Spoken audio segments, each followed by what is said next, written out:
Zakuhajte 850 ml mlijeka,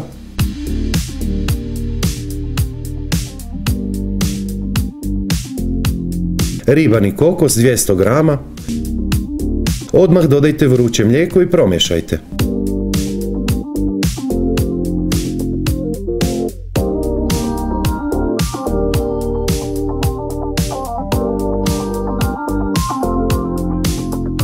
...300 g griza, to jest instant pšenične krupice, 250 g glatkog pšeničnog brašna, 175 g šećera i jedan standardni paketić praška za pecivo.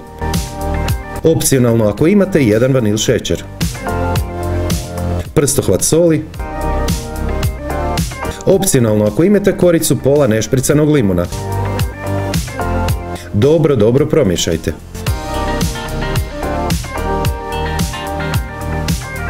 ...25 g kakao u prahu, to jest kakao puder za kolače.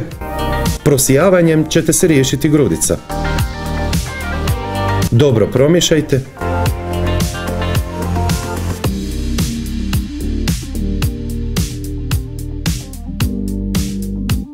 Opcionalno ako imate, 1 velika žlica soka limuna ili mlijeka u nedostatku, čisto radi točnosti recepta i količine mokrih sastojaka. Isto tako 1 velika žlica ruma, može i bezalkoholna aroma ruma, ili opet radi točnosti i količine mokrih sastojaka, u nedostatku ruma dodajte 1 veliku žlicu mlijeka. 500 g svježeg kravljeg sira, može i rikota sir, ma može i krem sir, mascarpone i slično, biti će kremastije i nešto bogatijeg okusa. 360 g jogurta, to su 2 standardne čašice, znači 2 puta po 180 g. 225 g šećera. Dobro promiješajte. Kalup dimenzija 35 x 22 cm, premažite s malo više maslaca nego inače, bez posipavanja brašnom. Sada ste dobili suhe i mokre sastojke. Prvo dodajte 1/3 suhih sastojaka, 1/3 je oko 260 g.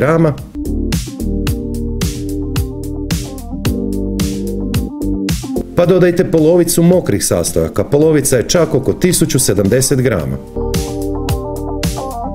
Oprezno sve poravnajte površinski, nemojte snažno, već lagano bez pritiskanja.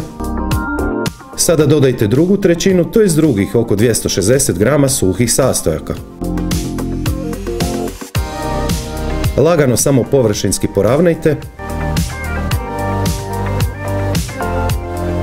Dodajte preostale mokre sastojke i opet lagano poravnajte.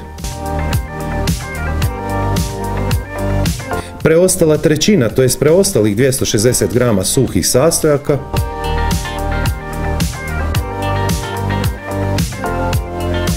...200 g hladnog maslaca iz hladnjaka,